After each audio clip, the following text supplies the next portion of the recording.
atong tukion ang sugilanon sa usa ka himba nga dato sa baryo sa Ocopawe na Villa Africa. Kini ang sugilanon ni Chiapana nga nagauluhan, talagsaong pag-ulan.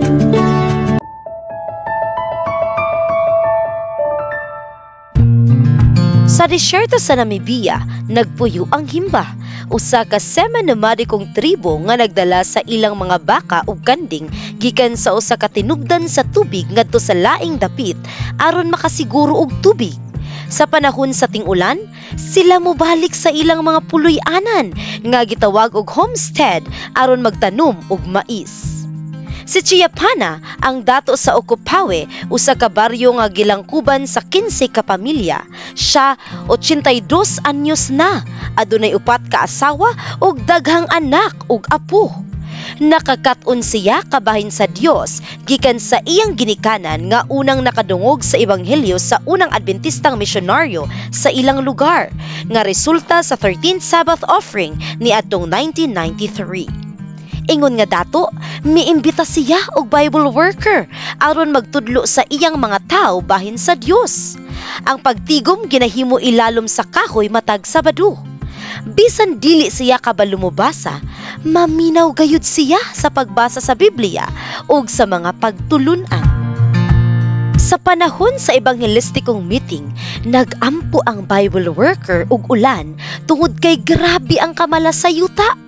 Sa ikaduhang simana, nahitabo ang milagro. Nagsugod ang ulan, bisan wala pa ang ting-ulan. Nagmalipayon ug nagpasalamat ang mga himba ug nakita ni Chiapana ang presensya sa Dios. Pagkahuman sa meeting, nabantayan niya nga nausab ang kinaiya sa mga tao. Wala na'y pagpangawat, wala na'y away o paghubog-hubog. Tungod sa iyang dakong pagtuo, nangayo siya og simbahan nga itukod sa yuta nga iyang gidonar. Tungod kay 7 ka oras pa ang lakwan aron makasimba sa labing duol nga simbahan gikan sa ilang baryo.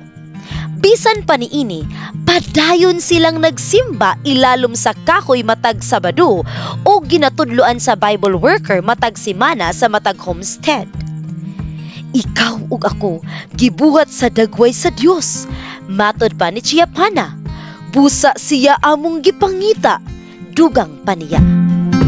Palihog iapil sa inyong mga pag-ampo ang mga himba sa Namibia. Ang imong halad karong September 27 alang sa 13th Sabbath offering makatabang sa pagpadayon sa buhat sa Dios sa lugar nga sama sa ilang baryo.